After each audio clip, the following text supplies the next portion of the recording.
What's up, fellas? Noradoom here.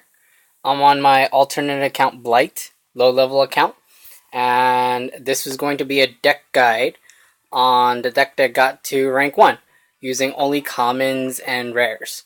So, decks that are using only commons and rares, I'm calling them peasant decks. This is a term from Magic the Gathering. Peasant decks in Magic were all commons plus 5 rares.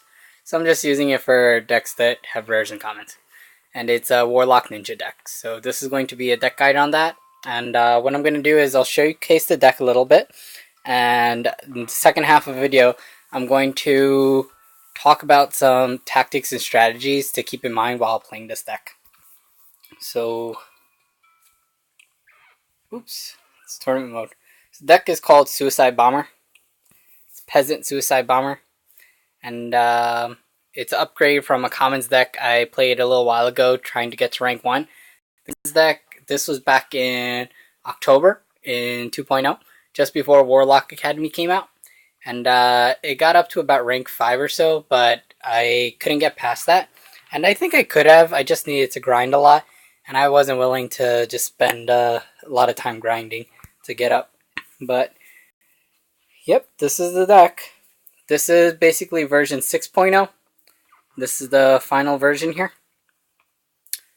So the first version started off as aggro control. The second main version was like crazy. It was burst, running in with movement speed and bursting down the castle. So it was like combo oriented a little bit more. It was aggro combo oriented.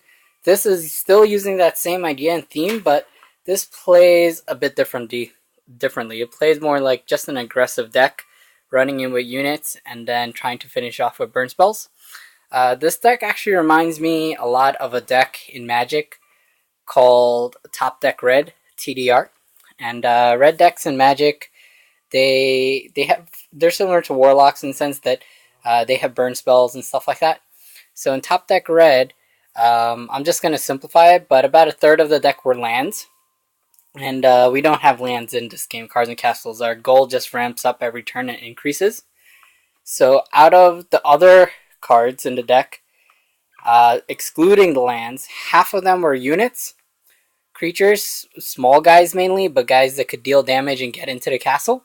And many of them had haste. Haste means like there's no summoning sickness. So in this game, it's like charge 3. Right now, if you move across the board, that's halfway to the castle. If you have 3 movement, and then on your next turn, you can move 3 more and hit the castle. So charge 3 lets you run all the way across. So haste is kind of the same thing. Magic, when you summon a unit, you can't attack right away, but if it has haste, then it can attack. So units that have that haste ability are charge 3. And then the other half of the cards are basically burn spells. And you use those burn spells early to remove any blockers, and you can get in with your units, and then later in the game use those burn spells to just directly attack your opponent and finish him off. So this kind of plays like that. In the beginning, what we want to do is we want to play units, and we want to get in and get in some early edge. Then after that, there's going to be another phase which I'll touch on, but in that phase, we're using our movement spell buffs. So yeah, I'll just talk about 3 phases now. First phase, we're playing units, and that's why you have things like Soulless Lantern, which is basically a bad card. This is not a good card, but in this deck, it actually works and it's useful for us. So Soulless Lantern, Lumberjack, stuff like that, small guys running in. And our big guys at the end here are Dark Spirit and Fire Drake, going up to 4 gold. So that's the first phase, running in, getting in some damage. Second phase, we're going to use these AoE spells, Mark of Detonation and Dark Fire, to try to deal more damage to the castle, as well as destroy stuff that's there. Like if some buildings are there or some units came out and killed our guys, we're going to try to take out some of those units. Kind of to take down our opponent's momentum if we destroy everything and control the board in that aspect. But then at the same time, we want to get in more damage. And then after that, in the third phase, so also in the second phase, if we have any units right next to the castle, we use Adrenaline Rush and Lunge to run up to the castle to deal more damage and use those burst spells, those AoE spells. And then the third phase is basically a combination of those, trying to finish it off, but then using direct damage. So we're running. What are we running? Oh, Uncontrolled Burst and Spirit Blast. So these are our two final. So looking at the deck like this, we're running 14 units. So 14 is almost half. Half of our deck is units. We're running kind of 5 burn spells. Dark Bolt if you count as a burn spell. Spirit Blast and Uncontrolled Burst.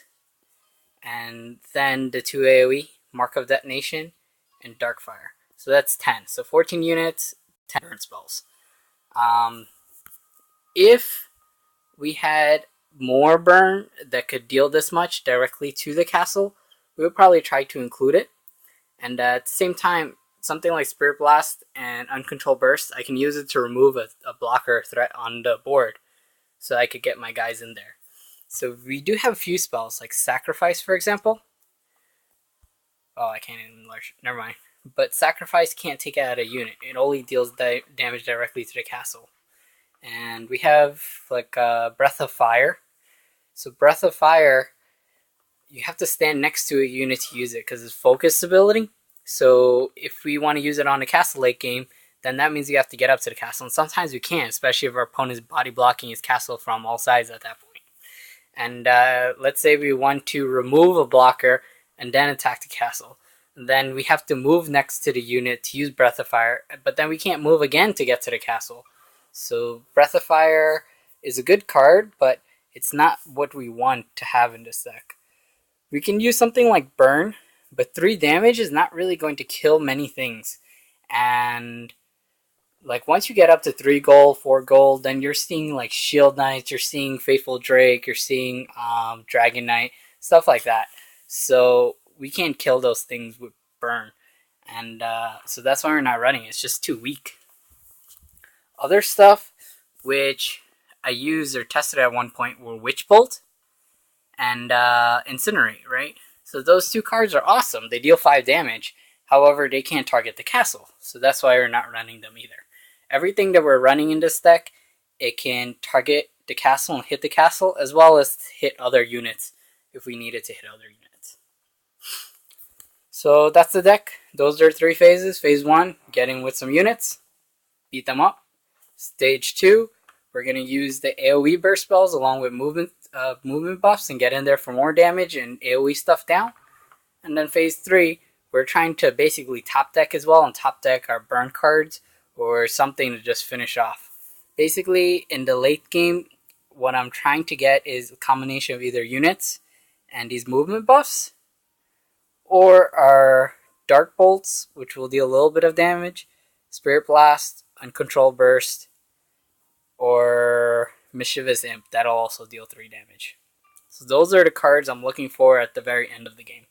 And when I say end of the game, I'm hoping this is like turn 6, 7, maybe 8, at most 9, not beyond that, because we're trying to win before any of the big guys hit the board. Like before Rakanoth hits the board, before any of the dragons like Dramoth hits the board, before Ranger hits the board, before anything crazy like that. We're trying to win because we're not running any big guys. And that's not because we're only running commons and rares, because there are some big commons, like for example Legionnaire and Earth Knight, but that's just how our deck is.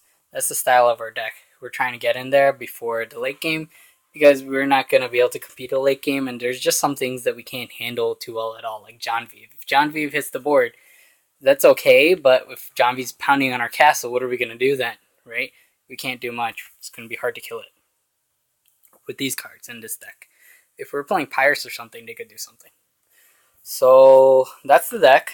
I'll go through each of these cards and just touch on their usefulness, and then we'll look at some strategies. So Adrenaline Rush, it's a movement buff. It has 4 movement. So the thing that I like to combo most with Adrenaline Rush are my 2 heavy hitters, Dark Spirit. So Dark Spirit, if I play it from my hand and play Adrenaline Rush, that's 5 gold. It can ride up to the castle and deal 6 damage. And with Fire Drake, this guy deals 5 damage, 3 plus 2 from his chain. and again 5 gold. And I can also run, instead of right up to the front, I can run from the side as well and hit the castle with Adrenaline Rush. So Adrenaline Rush is primary use for those two guys. And if I use it with another unit, then I want to use it with Mark of Detonation or, where's the other card? Or Darkfire. So I get right up next to the castle and I can use that card. So Adrenaline Rush is like an enabler for us. I don't want to use it unless I'm going to deal good damage.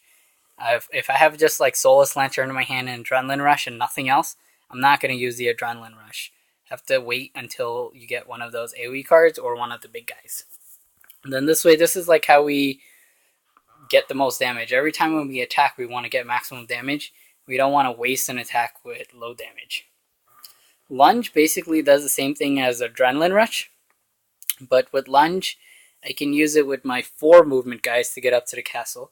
So I'm running 2 of them. I'm running Spirit Drake, and I'm running Scout. So these 2 guys have 4 movement. So along with Lunge, if you play these 2 from our hand, and the extra 2 movement from Lunge, you can run right up into the front of the castle and attack it. And similarly, same way, want to use Mark of Detonation or the Darkfire to burst that down.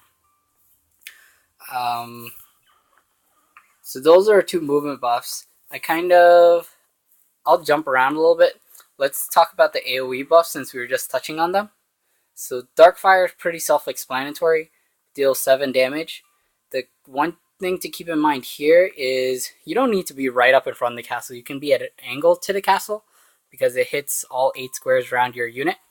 So if you're at an angle, if you ran in, even though you can't attack the castle with your unit, you can still Darkfire and deal 7 damage, which is useful. And it also does not hit your own guys. It'll hit the one guy that deals, who gets burned for 7, who you cast it on. But any of your friendly units nearby, they won't get hit. So if for some like weird reason, if you need to use this defensively next to your own castle, it's perfectly fine, because then you won't damage your own castle. However, if you're doing that, then you're probably not in a good position. Either that or you're just waiting to top out your final burn spell to win the game. Mark of Detonation. And the good thing about Darkfire is it triggers instantly, which is useful. Mark of Detonation, on the other hand, it gives your guy like an aura or like a buff, and only when it dies does it trigger. So that's not as good. What you want to do with Mark of Detonation is use Grotesque Offering at the same time if you can. So Grotesque Offering is one of our 2 draw cards. The other draw card is Dark Bolt. So these 2 cards are mainly there just to keep cycling through our deck to draw the cards that we really want to draw. But if you have Mark of Detonation and Grotesque Offering in your hand, that's an awesome combo. You run up, you attack the castle, you play Mark of Detonation on your guy, and then you sacrifice him right away with Grotesque Offering so you can control when it triggers. So Mark of Detonation, this is different than Darkfire because it deals 5 damage to everything. So even damage your own guys next to it, and it'll also damage your own castle and buildings. We're not running any buildings, but your own castle if you cast it too close to yourself. So one little trick I figured out, it can be useful, is if your guy has 2 health, like Soulless Lantern, or if he's damaged and has 2 or less health, you can use Mark of Detonation and then Dark Bolt your own guy. You draw 1 card from the Dark Bolt, and you miss out on dealing 2 damage to the castle from Dark Bolt, but you get to trigger Mark of Detonation right away, which is great. The reason why we want to trigger Mark of Detonation is because then it's under our control. Let's say we run up and we attack the castle, we play Mark of Detonation, but then our opponent doesn't attack our guy with his melee unit who's right next to it. Instead, he plays a range unit and pops our guy. Then we didn't take out anything other than dealing damage to the castle. Damage to the castle is good, but we want to hit other stuff too. That's why it's there as an AoE spell. And a few factions we have to watch out for. For Crusaders, they might play Purify, and that'll remove the Mark of Detonation.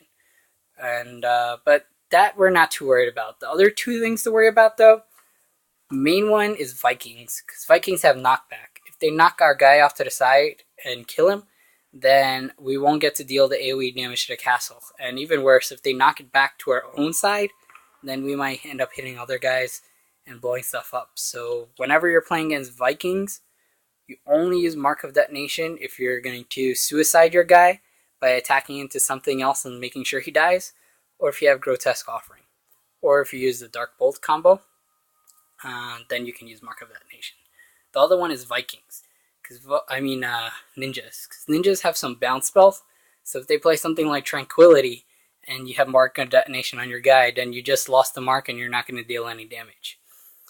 So Tranquility bounces all of the units back to your hand. So for those two factions, make sure that you use the Grotesque Offering to trigger Mark of Detonation. We already touched on our burn spells, but I'll go through them again. Dark Bolt deals 2 damage, cycles a card, and then the other we're running is Uncontrolled Burst, dealing 4 damage, and Spirit Blast, dealing 5 damage. So for Spirit Blast, you need to also discard a card. So that's why closer to the end of the game, if we have a Spirit Blast, we want to keep a card in our hand to use it as much as possible, or we hopefully will draw the card the next turn if we have to use that card. But yeah, those two cards, Uncontrolled Burst and Spirit Blast, I would say 90% of the time you're going to use it to hit your opponent's castle. And another thing is, you don't want to do it right away as soon as you draw those cards. Do it at the very end for a few reasons. One is, if you do it too early, you might end up needing that Uncontrolled Burst to take out something very nasty, or to take out some guy that's body blocking the castle for you to get in for more damage, or something like that.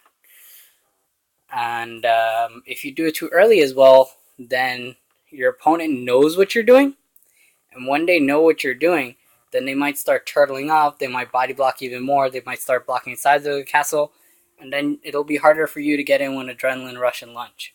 So you don't show them that this deck is all in, and basically this deck is all in. You're going after the castle and you're not doing much else. You're doing very little else, actually, but you're just going after the castle. And then you finish off with those two.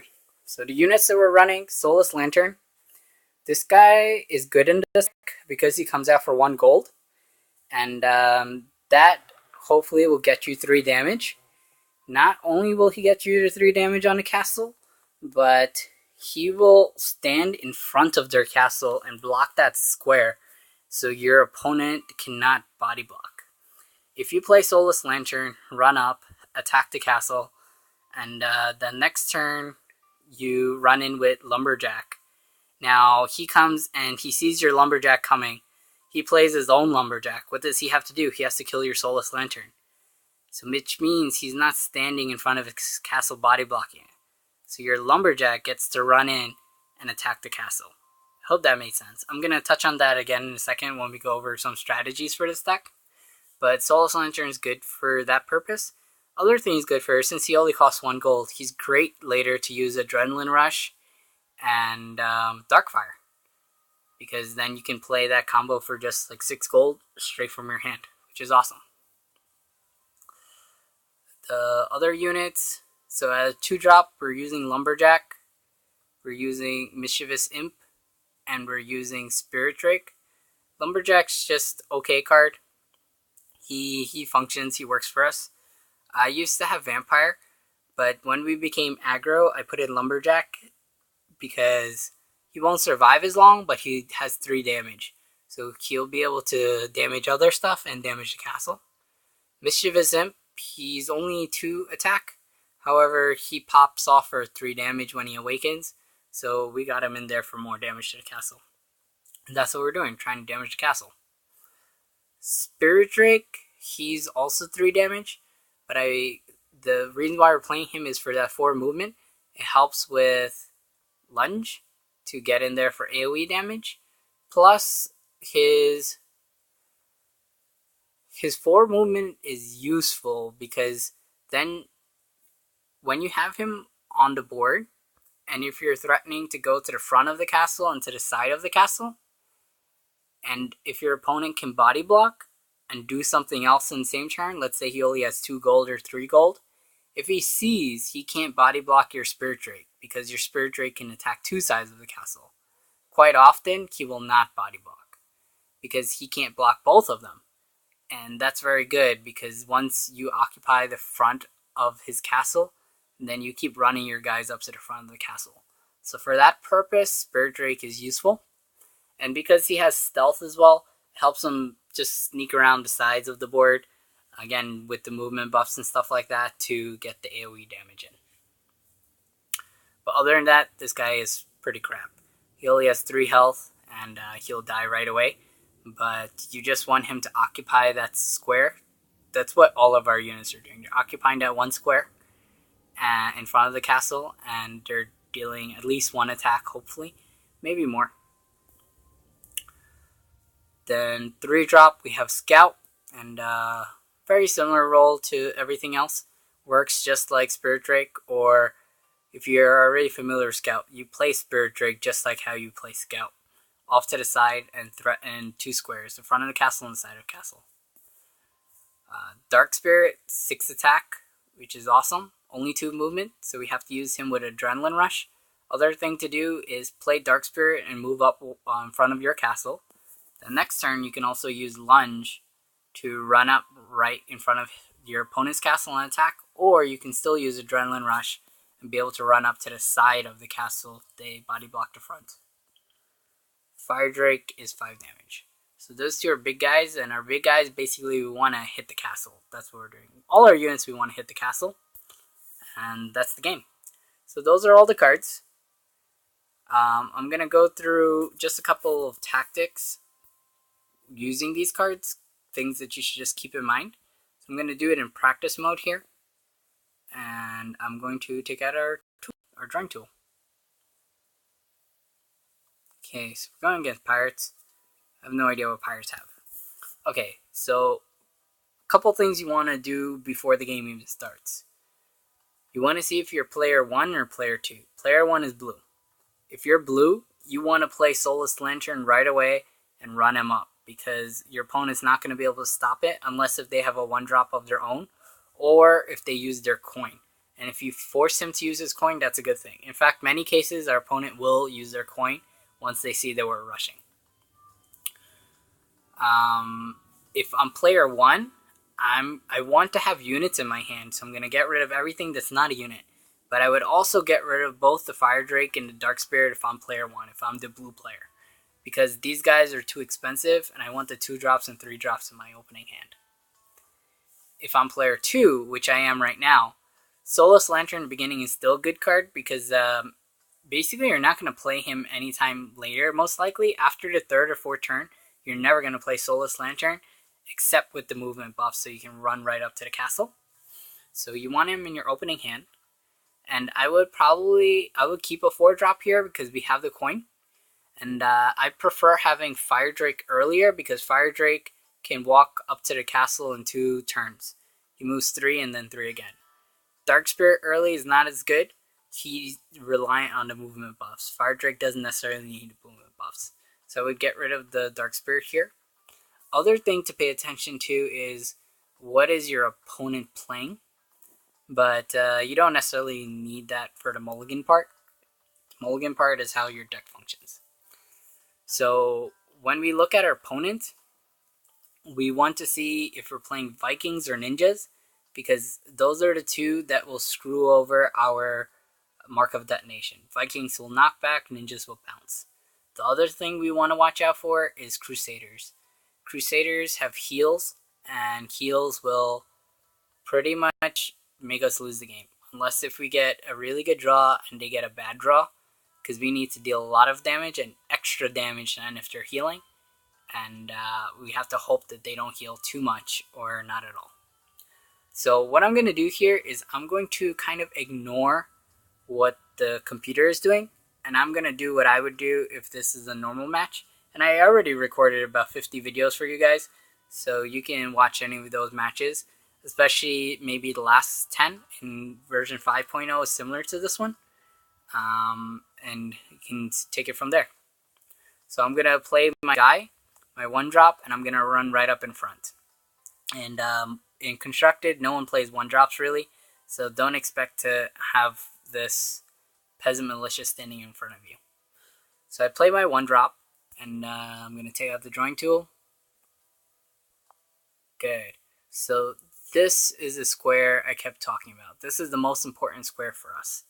We want to have a guy standing on that square as much as possible, especially in the beginning. If we don't have a guy standing on that square in the first like 3-4 turns, then we're probably not going to win the game, to be very frank, because it's hard to get that damage in later, especially once our opponent has the time to build up and has body blockers and has more gold to play their spells to stop us. So that's the square we want to stand on. And in the first few turns, we're going to play units and only units. The other exception is maybe Dark Bolt. That's all the other thing we might play. And this is in the first 2, 3, maybe 4 turns of the game. So keep in mind this square though. This square is very important. So I'm going to end turn here.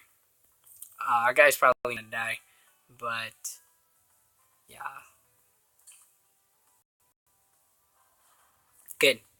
So now, again, assuming our opponent did not do what he just did, then we walked over there. We're standing on that square. Now we want to play the next unit. If we're occupying this square with Soulless Lantern, then we'll play Lumberjack second. And Lumberjack will move up and will run into this square. That's the first option. If we're not occupying that square with Soulless Lantern, let's say he used a Dark Bolt or something and killed it after golding out, then the better option is to use our Spirit Drake.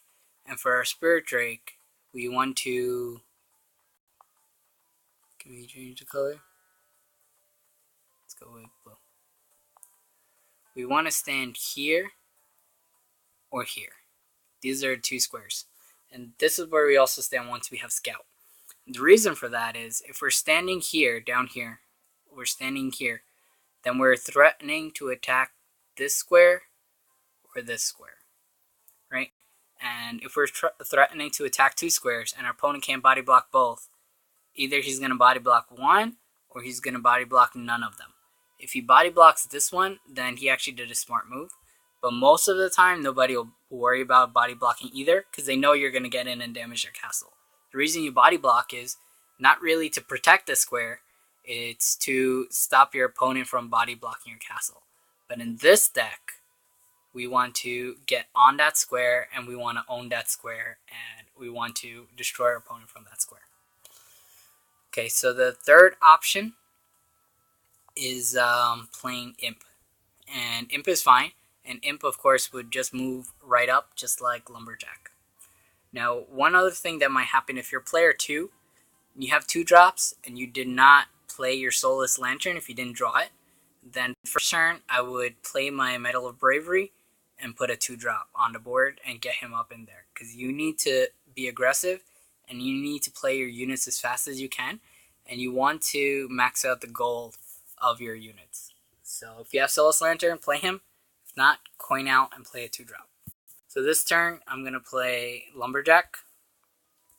Because just like I said, Lumberjack first, if that square is occupied. Right now, the square is not occupied, but we don't have Spirit Drake, so we're going to play Lumberjack.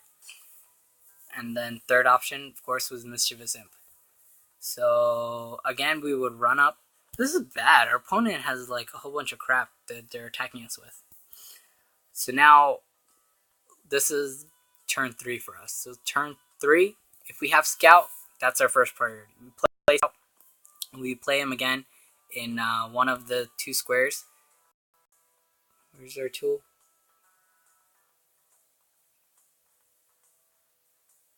Yeah.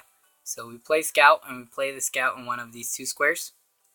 And let's say our opponent has a unit on this side of the board. Then we're going to play our Scout down here. And if our opponent has something here, we play our Scout here. Why? Because we don't want him to kill our Scout or attack our Scout. And we're just trying to get in there and get damage into the base. We're being aggressive. So Scout is first. If you don't have a Scout and you have a 2-drop unit, play your 2-drop unit. If you're player 2 and you don't have a Scout, then instead you're going to do what we're going to do now. You're going to coin out and play your Fire Drake if you have the 4-drop unit like that. if you have Dark Spirit, you can also coin out and play the Dark Spirit moving up. And then you want to get up into that square. And right now we can't do that because this guy is... Computer plays like a lot of weak units, so they always have guys out. But you would run up into that square and occupy the front of the castle. So let's assume now that...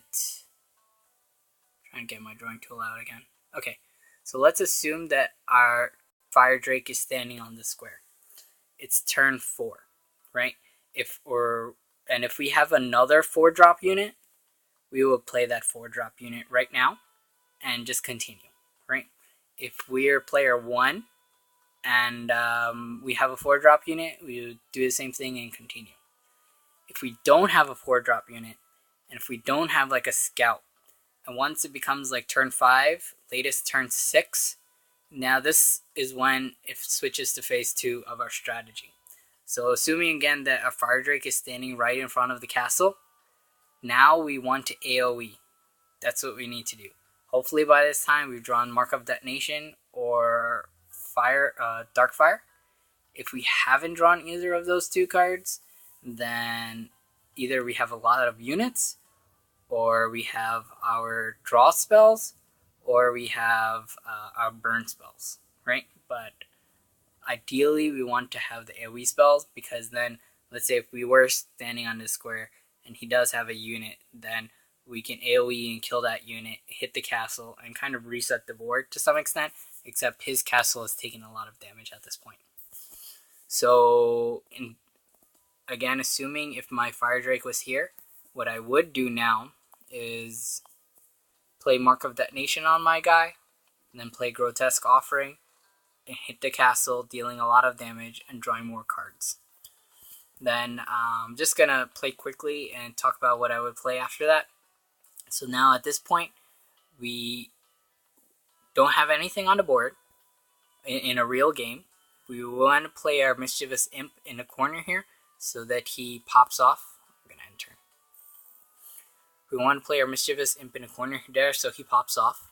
If we have other units, either we can start running forward with them. Let's say we played Soulless Lantern and we moved the Soulless Lantern forward. Where's our drawing tool? Yeah, let's say we played Soulless Lantern and we moved our Soulless Lantern forward. And he starts advancing with his guys. So once he advances with his guys, we're going to pull our Soulless Lantern back to this square or this square. So this is what we do in the second phase.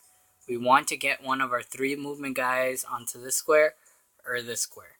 Because if they're standing over here with 3 movement, and if we play our lunge, that's 5. So then we can end up going again, back to the castle, or next to the castle, and attacking the castle. So that's where we want to be. And if we're standing over here, chances are he's not going to be able to hit us or attack us with his units. And we don't want him to hit us or attack us. If we need to move more back, we can. But if we can stand in one of these 2, that's good. And from there, we can also use Adrenaline Rush as well. But we can also use Adrenaline Rush with something in our hand to play. And so now, if this was a real game, looking at my cards, I don't have the move and spell buffs. So I wouldn't play Soulless Lantern now. But if I did, I would keep running him back so he doesn't get killed, he doesn't die. And what I would really do is I would play Mischievous Imp in the corner here so that he pops off. I would play Dark Bolt to hit the castle. I would count off my damage. I have 5 damage here, I have 4 damage here, that's 9. So this is bad because we didn't deal any damage to the castle in the early game because we're going against computer and he just kept killing our guys and body blocking and stuff. But let's say our opponent was down to 15 health. So if we have 5 and 4, that's 9. We need to deal 6 more damage. If our imp goes off, that's 3 damage, so we need to deal 3 more. So if we have Dark Bolt, we can Dark Bolt, and that's 1. Let's say if he was at 20 health, then we would still need another 5-6 damage. So we have Mark of Detonation, which is great. We have Soulless Lantern, which is good. So what we're waiting for is a way to play them, which is the movement speed buffs.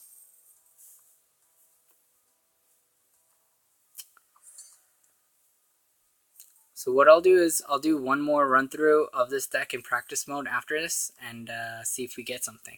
So we play Dark Bolt here, and again we're fishing for the movement buff. Okay, now we have the movement buff. We're not in good position to do anything though, so which is not good, but that shouldn't happen in a real game. So I'm gonna move that guy forward, and if he doesn't get attacked, then I will start. I can like lunge or something. Did get attacked. Aw, sucks. And at this point, when it gets to turn 6-7, I can also think about playing Uncontrolled Burst, just one. I'm not going to play Spirit Blast at all till we're going to win the game. Uncontrolled Burst, the only reason is to use the gold in case if we needed to use Spirit Blast plus some other combo in another turn. So we drew Spirit Drake, we drew Lunge, we're going to run up, that's 5 damage. Here we have choice between Mark and Darkfire. We can't trigger into Mark in any way, so we're going to play Darkfire. And we burst down the castle like that. And then, even though we're going against computer, it's kind of going how we want it to go, our deck playing out.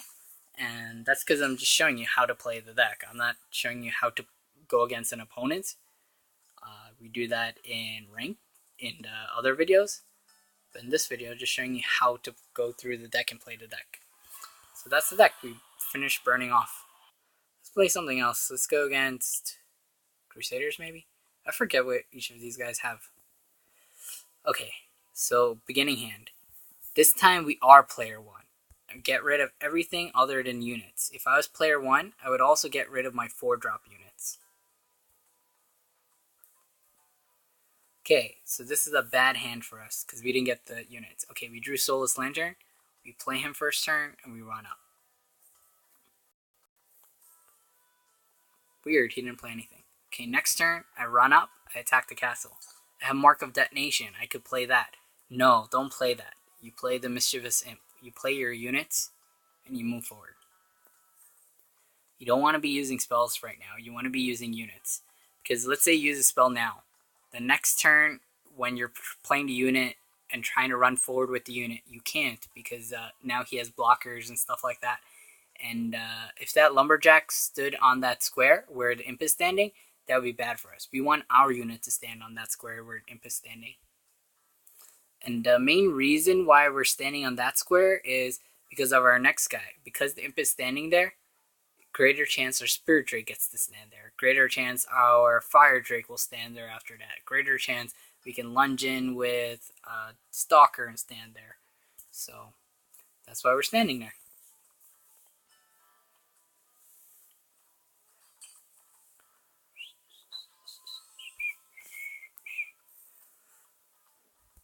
Okay, good. So now here, I play Mark of Detonation because we're not going against Vikings, which have knockback, and not going against Ninjas, which have bounce. It said Crusaders have Purify, but that's only one card in the entire deck, and most people, I feel, they don't run it. Oh crap, I made a mistake. The mistake I made was I played Lumberjack at the side there. I should have played Lumberjack in the middle and run up, but that's okay, we're probably still going to win. Because we're going against computer. See? So how that popped off and triggered, we already dealt 14 damage to our opponent. So I'm going to use a lunge right now because I just made this mistake and moved over there. But typically, we wouldn't be using our lunge. We would be saving it, and we wouldn't play anything this turn. We wouldn't waste the lunge like that. This is actually a good position to be in. We got the castle down low, and we have the movement speed in our hands, which means if we draw a unit, we get to run right up to castle to attack. If we draw a burn spell, he's already at 9. So I drew Lumberjack. So here, I would actually not use the Adrenaline Rush. The reason for that is if I draw Stalker, then I want to use Adrenaline Rush on that guy. Or if I draw Fire Drake, I want to use Adrenaline Rush on that guy and get to the side of the castle. Right now, he's blocking the side of the castle. That's okay. So we're going to move forward with our Lumberjack. And again, now if he moves to threaten us, let's say he did move to threaten us, then we are going to retreat back either to this square or back to this square, one of those two. Okay, so he did something which is not good for us. I'm only going to do this now because let's say it happens real game. We're already at turn 7, so this is like end game for us. So if we waste our stuff, that's not too bad. Actually, so what I would do in endgame, I would move my lumberjack here with the lunge and attack. That's why we also move forward, right? Because we were hoping one of those spaces clears up. And then we will move our Dark Spirit forward. We're not going to play Adrenaline Rush now. But next turn we play Adrenaline Rush and stand on the square that the lumberjack is standing on and attack the castle. Many good players, they will body block the front of their castle. Almost nobody body blocks the side of the castle. And the reason for that is because it just takes more resources, more stuff. Then you're being defensive. Then being defensive is okay, but you need to win the game. If you go super defensive and you don't win the game, especially if you're going against a deck that has burn, then that's a good thing. A bad thing for you, good for me, because I'm running this deck. I want you to not kill me so that I can draw my burn spells and kill you, even though that you're turtled up. And that's how the deck functions, guys. The other thing I'll mention is in the late game. Let's go one more time, and we'll play through the first couple of rounds quickly. So we got all creatures. We have 1-drops, 2-drops. We keep that. We're player 1. We play Soulless Lantern. We run up. Next turn, Lumberjack. Next turn, Imp. Okay, he didn't body block that square. We run up. This is phase 1. Phase 1 is playing your units and running up.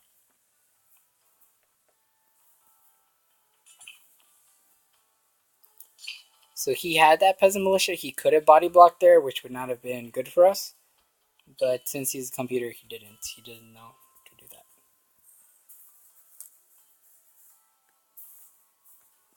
Even when you're playing in ranked, not everybody body blocks from the castle, even at high levels. If they did, I would have been screwed. So here, at this point, I don't have any more big units. I could play Mischievous Imp, but I'm already at 4 gold, and he has a unit on the board. I have Darkfire in my hand, so I Darkfire here. And now after we do that, now this is phase 2. So in phase 2, we don't have any units on the board. That's how we start off phase 2, and our opponent has enough gold to start playing stuff. So this is actually how it would look in a real game. So phase 2, I do have Adrenaline Rush and Dark Spirit combo. I could run in and do that. And actually, I would do that. Let's just do it. And as you can see, because we're going all in like this, we're wasting our cards. So when we win the game, we're only going to have 1, 2, maybe 3 cards in hand, or none sometimes. Okay, this is good. So I play the Imp in the corner because let's say he had some unit on the board. If I played Imp and run him forward, my Imp dies. If I play him in the corner, that's okay. And if you have Adrenaline Rush, then you can, the Imp has 3 movement. So 3 plus 4 from Adrenaline Rush, you can stand next to the castle and still be able to AoE it with Mark of Detonation or Darkfire. You won't get stand in front and hit the castle, but you can stand at the side. If you use Lunge as well, then you can hit it from the front. You need 8 movement from this corner of the board to run up to the front of your opponent's castle. So here, I would play Grotesque Offering like that. And now, let's say our opponent has more stuff on the board, and we got him down to like very low, maybe around 10, or right now he's at 3, and we didn't have this Uncontrolled Burst, right? We're waiting to draw Uncontrolled Burst, or we're waiting to draw one more burn spell, right? If we need one more burn spell. So what do? Now we need to use our units to attack his guys, right?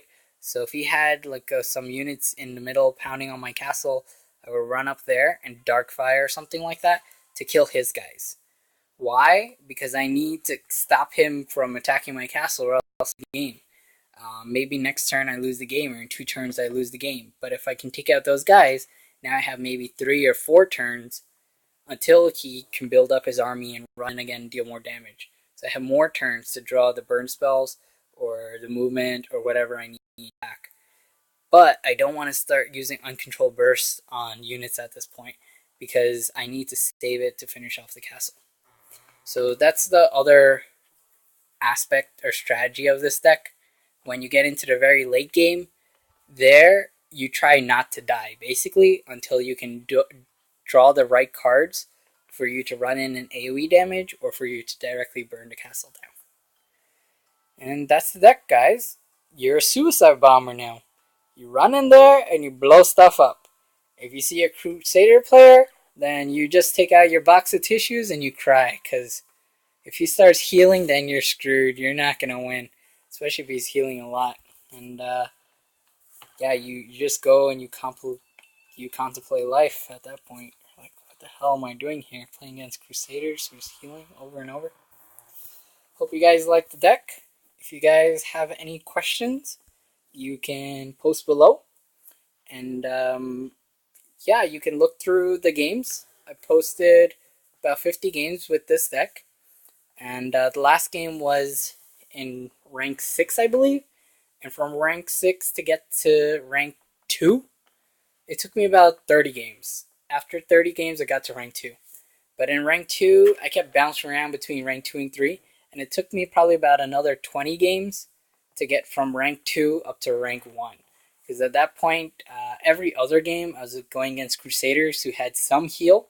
And that was just not good for us. Heal's the bane of our existence. With this deck, I would say it's about a 60 to 70% win rate. Something like that. And it's a fun deck to play.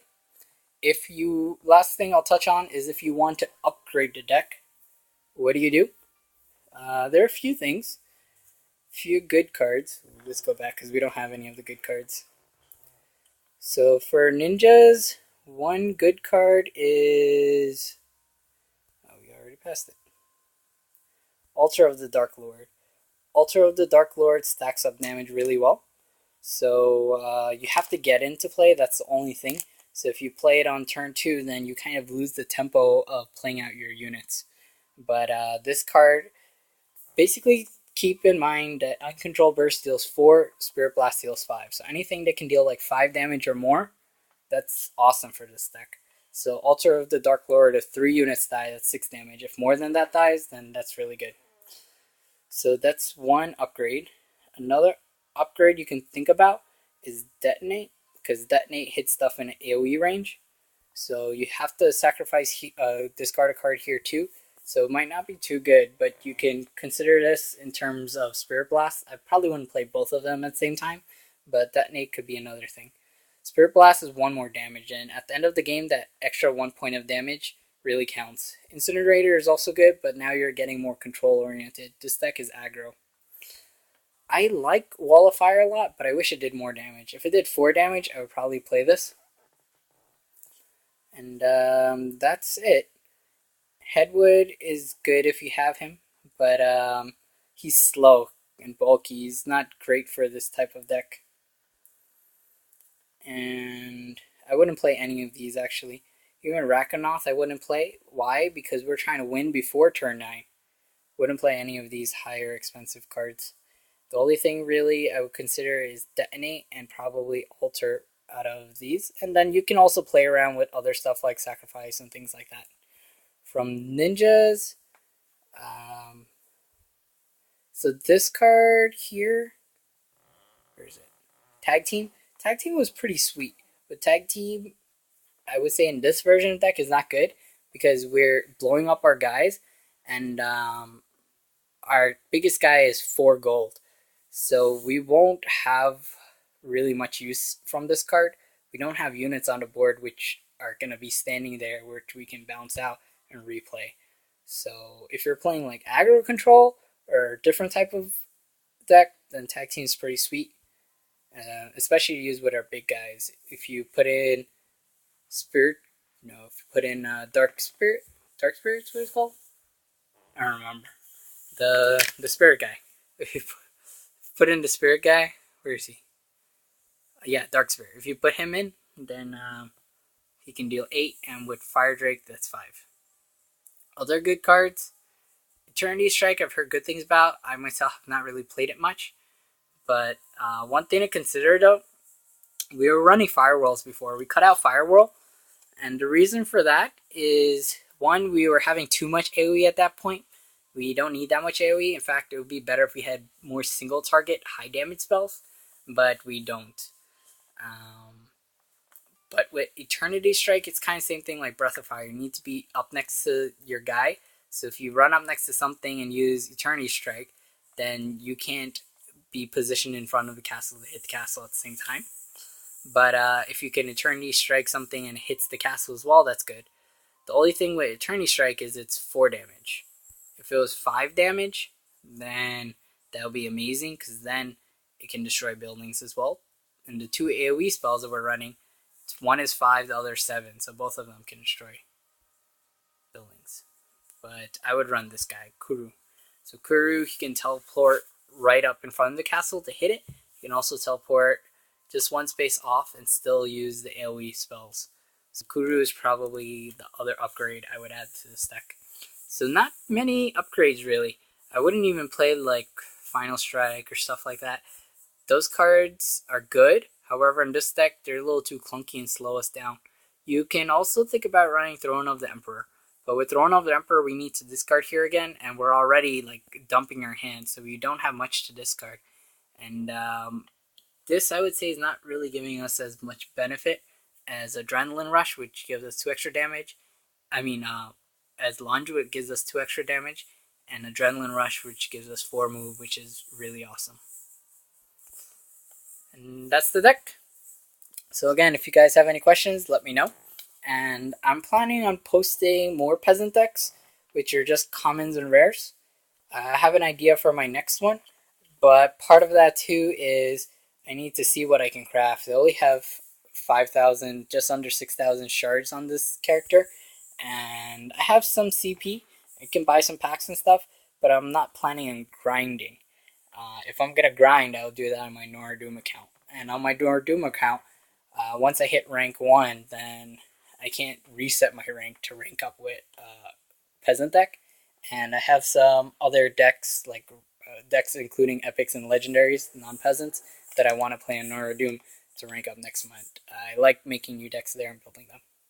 So that's the video, guys. Remember to like, comment, and subscribe. I will see you guys in the next video.